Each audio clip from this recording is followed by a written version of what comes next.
and I am a firm believer as a therapist myself that I have to say that just so I feel better. So thanks for taking me as I am. So today I'm going to talk to you about endometriosis and sexual functioning.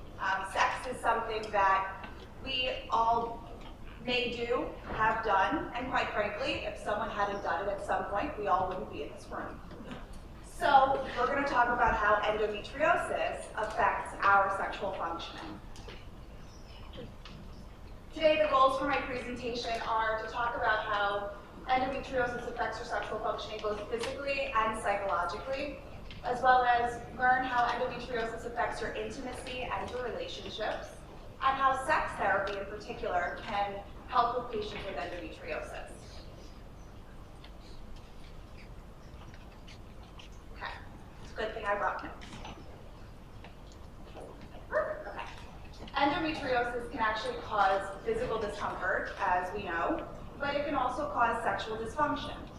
What I mean by that is, and what we're going to talk about are dyspareunia, including deep and superficial dyspareunia, chronic pelvic pain, including pelvic floor spasms, vaginismus, vulvodynia, and a lack of vestibular lubrication, and how all of these different sexual dysfunctions can be present at the same time or separately, and how they impact our lives sexually.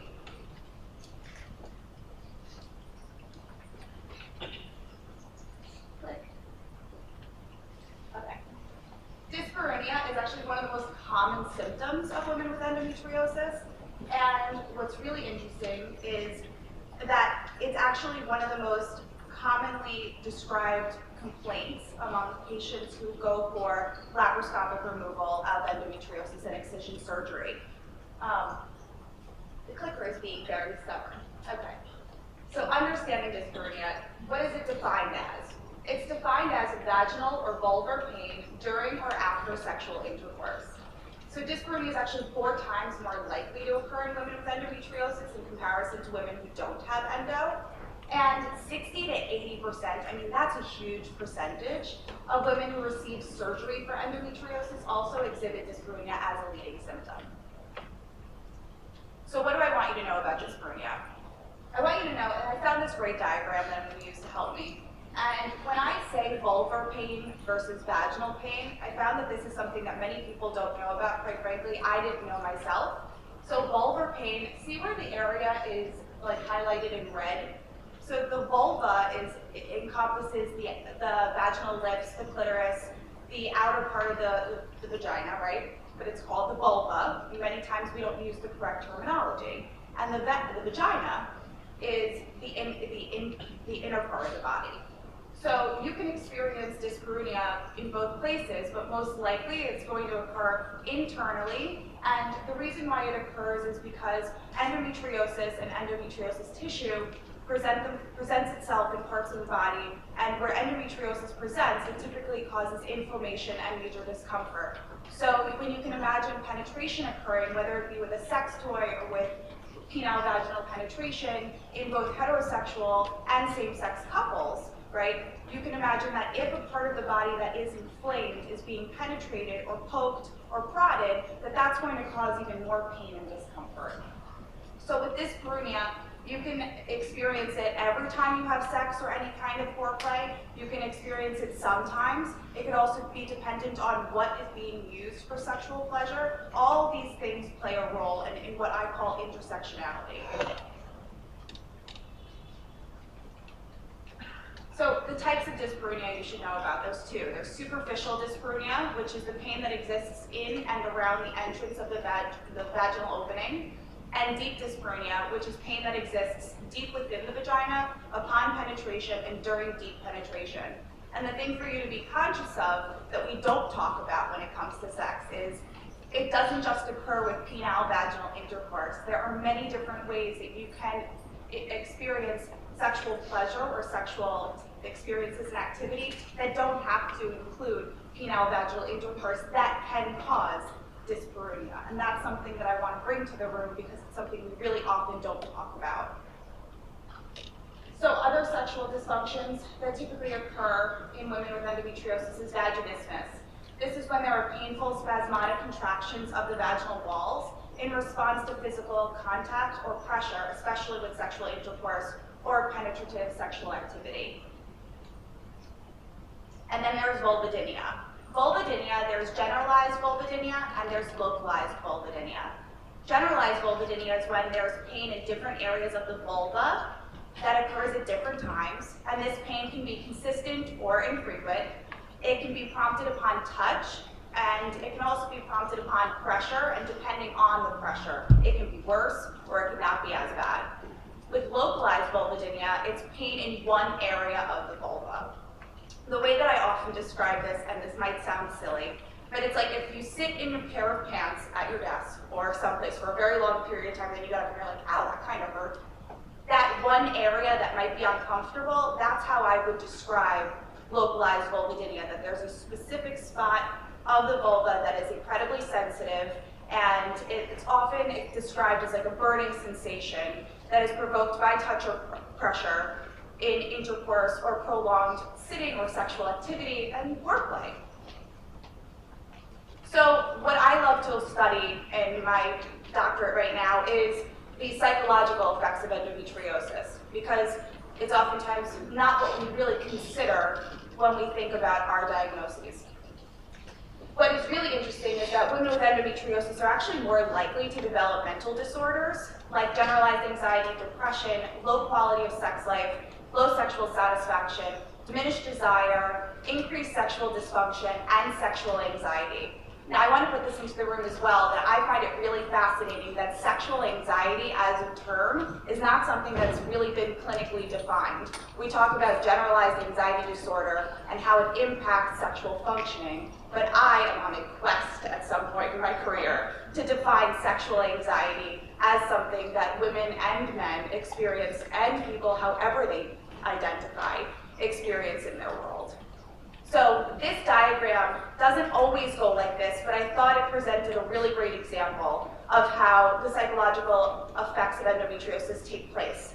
So what I want to offer is that when we talk about dyspareunia, pain with intercourse and penetration, it results in a fear of pain, right? No one in this room, can you raise your hand, do you like being in pain? And some people do, right? As a sex therapist, it wouldn't be the first or the last time that pain can be pleasurable. But when pain comes with something like endometriosis, oftentimes we don't like it. And I can tell you as a woman with endometriosis myself, I have a fear of pain regarding my endometriosis. And that pain comes with intercourse and sexual activity. So when a woman with endometriosis experiences dyspareunia or some kind of pain in regards to her endometriosis, that pain then produces more anxiety that can come with a sexual response, like the tightening of the vaginal muscles or pain upon penetration.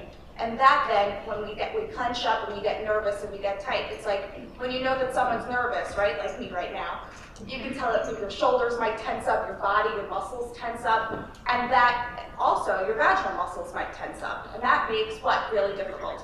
Penetration and sexual activity. So it's this never-ending cycle that tends to need some kind of treatment to stop the cycle, and also the biggest part of that is allowing a patient to feel heard, right? Like to explain this cycle, to feel like they're heard, and to understand that there is a way to stop the cycle from continuing. So as women experience consistent pain regarding sexual activity, it actually stops them from wanting to engage in further activity, which ultimately makes them not want to engage in any kind of sexual intimacy with a partner due to fear. And this is something that as a sex therapist I see all the time, because like I said, when we experience fear or pain regarding something, unless it's consensual, right, why would we want to be engaging in that? And so when we know that if we kiss our partner or our partner touches our shoulder and they want to engage in some kind of sexual activity, whether it be kissing or touching or sex, that if that's going to cause us fear, what do? We shut down. And this impacts people's interpersonal relationships because it makes people not feel connected to one another. And that's where it really begins to impact both partners in a relationship, the person with endometriosis and also sometimes their partner. So this develops a negative sexual schema, and this is when there are negative thoughts that result from experienced pain, that lead to negative schemas that present in the brain. And this is a consistent pattern of negative sexual expectations. So we have endometriosis, either we have a flare or the endometriosis tissue is on a specific part of the body that creates inflammation and pain. We know that if we have sex and it's in this certain position or in a certain way that that's going to hurt. And then we say, nope, not happening. Sorry, hon, not the mood. Because that's just not an option. And that fear experienced emotionally shows in this further lack of desire, a lack of lubrication, pelvic floor spasms, and vaginal tightening. Now, I want to be clear that that doesn't always occur, but it does occur frequently. And these expectations perpetuate further sexual dysfunction and fear, setting up this vicious cycle that we just talked about. So, many times with endometriosis, as we know, the best way to get rid of it is through excision, right? Because the tissue doesn't go away unless we get rid of it. However, unfortunately, with our society and culture, the access to this kind of treatment is very difficult at times because of how much it costs and the ability to find a doctor who understands us and can actually do that surgery in an efficient way. So we use medicines in our culture and society to treat disorders and diseases.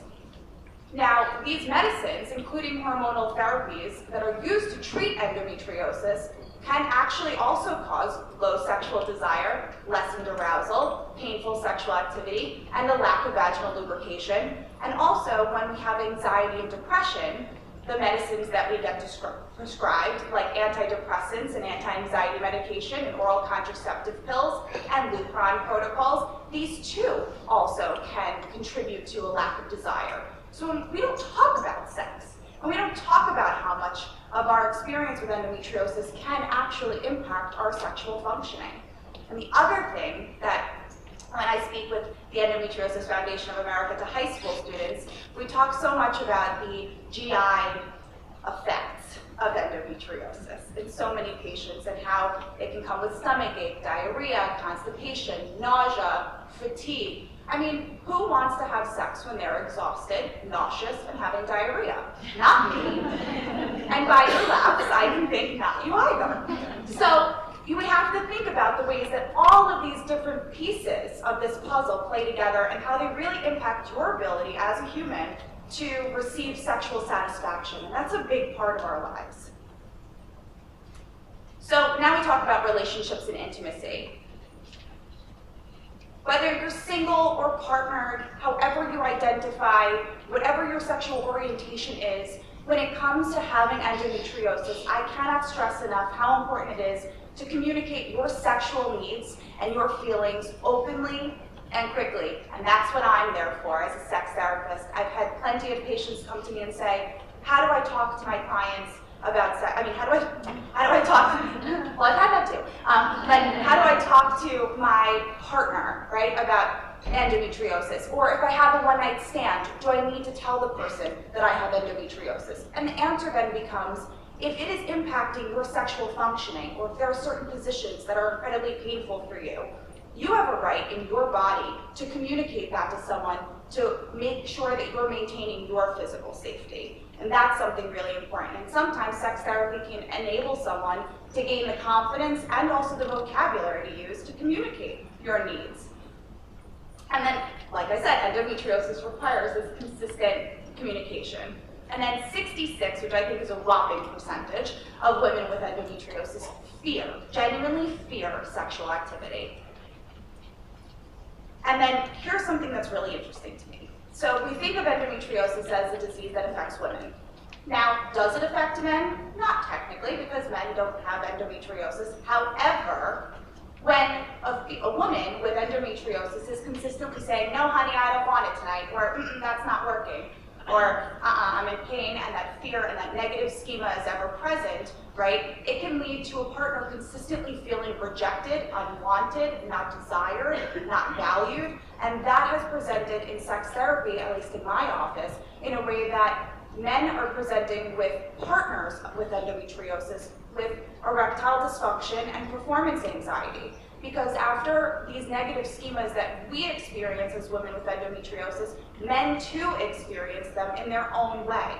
And so when a partner is consistently rejected, and it's not because of you not wanting them, but because sex hurts you, right? It still leads to this questioning of, am I good enough? What's wrong with me? And why don't they want me? And many times in these situations, I've seen patients come in and say, my husband can no longer get an erection, or he doesn't last, or every time we go to have sex, he loses his erection and he gets really embarrassed and we haven't had sex in a year. And these are the things that we don't talk about, but we ought to talk about them because they're happening and they deserve our attention. Does this all sound familiar, at least a little? Ooh, go back. Okay. So how does sex therapy play a role here? So sex, I believe, as a sex therapist, that we have the ability as individuals to define sex in a way that works for us.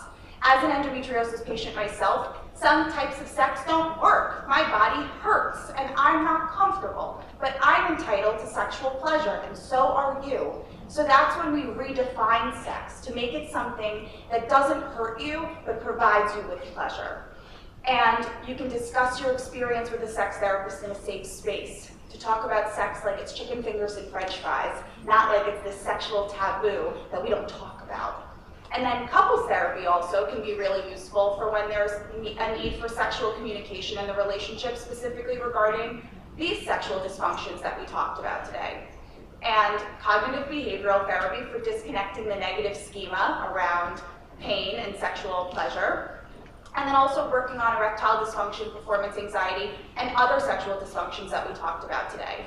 And it's important to understand that with endometriosis and with anything else in life, your sex life changes throughout life due to many different things, including your partner, your age, childbirth, medical diagnoses, and medicine. So we want to take all of those pieces together and look at the intersectionality of all those topics and how it's impacting your ability to achieve sexual pleasure in your life.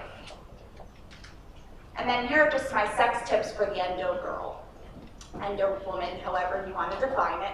So you talk about your experience. Your experience is valuable. You are valuable, and you are worthy of pleasure and of kindness. And talking about that can be incredibly helpful. Ask for help. If you feel alone, you are not alone. I can promise you that. But it's okay to feel alone. And in those cases, it's really important to ask for help so someone can be there to support you. Communicate with your partner what feels good and what doesn't feel good. Gentle massages and foreplay can be a great alternative to intercourse that can be really pleasurable for both partners.